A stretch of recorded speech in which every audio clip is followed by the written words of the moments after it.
This is a Sports Catastrophe production. Hey there, Heather, who there's Jeff Cutter, and welcome you to another Sports Catastrophe birthday boy.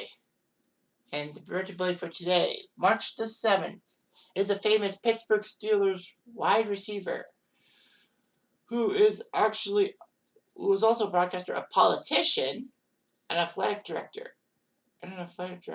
He's known for being part of USC and the Pittsburgh Steelers. He was part of the President's Council on Fitness, Sports, and Nutrition from 2002 to 2005 under Bush's administration. And he actually was a nominee for the governor of Pennsylvania, which he lost. This guy was a star wide receiver for the USC Trojans and then was drafted by the Pittsburgh Steelers and won 4 Super Bowls with them. He's in the Pro Football Hall of Fame and the College Football Hall of Fame. He is 70 years old today. He is Lynn Swann. So Lynn Swann was born in Tennessee but grew up in California. He went to USC and was a consensus All-American on the Trojan football team under John McKay, the legendary head coach of USC. Was part of the 1972 team that was undefeated. He had a bachelor's art degree in public relations, 1974.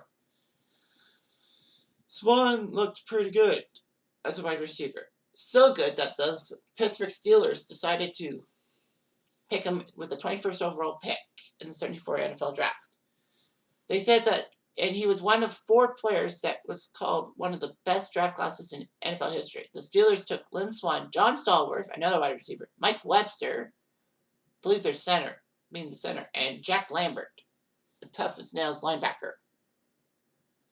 Swann would spend his entire career with the Pittsburgh Steelers wearing number 88. He was good. He actually led the NFL in punt return yards as a rookie in 1974.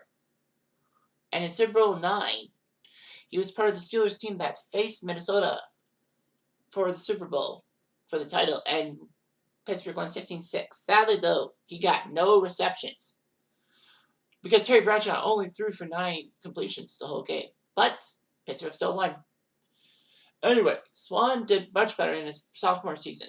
He caught 11 touchdowns, the most in the NFL. And in the AFC title game, he was actually laid out by George Atkinson's hit on the frozen turf of Three River Stadium. He had a concussion. Thankfully, though, he came back in Super Bowl X against the Cowboys and had only 4 catches, but 2 of them were legendary catches. One in which he was floating in the air and the ball popped up for just a second and then he just grabbed it. 4 catches for 161 yards. That's amazing. Only 40 yards per reception. The Steelers ended up winning by a score of 21-14. 21-17, sorry.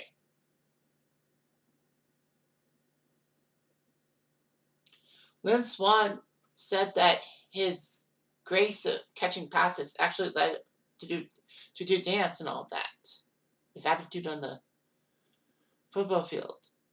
It was in a Pittsburgh dance studio and all that. It was funny to see him and all that.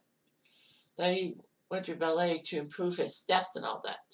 Anyway, the Steelers would then get to Super Bowl 13 and Swann would catch 7 passes for 124 yards in Pittsburgh's 35-31 win over Dallas, which was one of the most legendary games, if not the most legendary game in the 1970s. The Steelers came back the next year and Swann caught 5 passes for 79 yards and another touchdown as the Steelers beat the Rams 31-19. So in his 4 Super Bowls, he got 364 receiving yards and 398 all-purpose yards, rushing, receiving, and returns, which were Super Bowl records at the time, career-wise, but of course they've been passed. Swann retired after the 1982 season with 4 Super Bowl rings and still on only 1 team. In 9 years, he got 336 receptions, 5,462 yards, and 51 touchdowns. 3-time Pro Bowler and was part of the 1970s All-Decade team.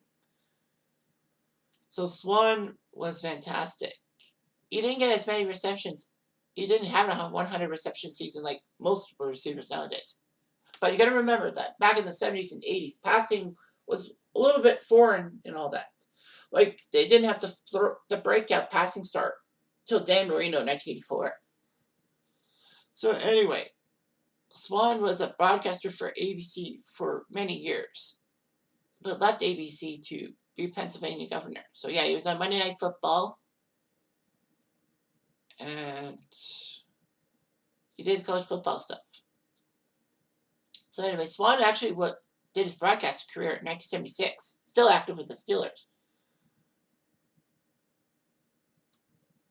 Swann actually hosted To Tell the Truth for 14 weeks, and then Alex Trebek took over. So anyway, yeah, Swann was good and all that. He was an analyst for the Winter and Summer Olympics when ABC had them. He would cover the Iditarod sled dog race. Wow. USFL, college football, Monday Night Football. Yeah, he was Kentucky Derby, Preakness, and Belmont. So he was there. All that.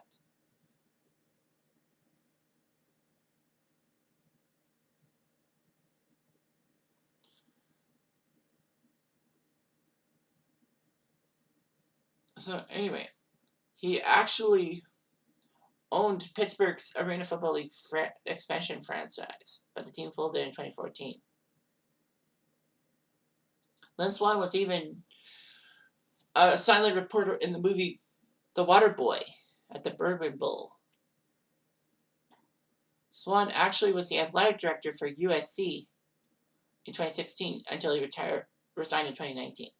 So he had a political career. He was the chairman of the Council on Physical Fitness and Sports. And all that. He tried to be governor, but he lost.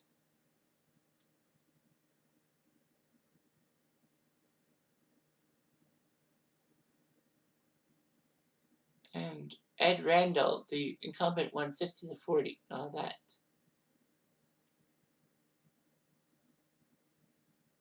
He tried all that, but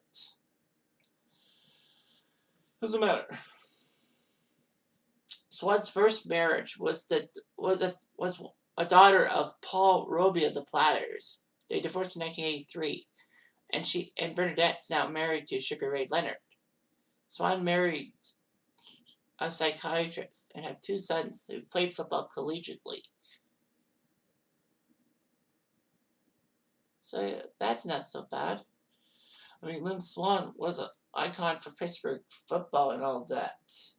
Steeler fans will not forget him being one of the main key ingredients of Pittsburgh's 4 Super Bowl wins. I mean, I know you could have the Steel Curtain defense, but I mean, Terry Bradshaw was a good quarterback. Franco Harris was a good running back. And Lynn Swann and John Stallworth were the wide receivers that could catch passes and burn defenses. And that's what he did. Fighting on it. Anyway, I'm sure I have time to do.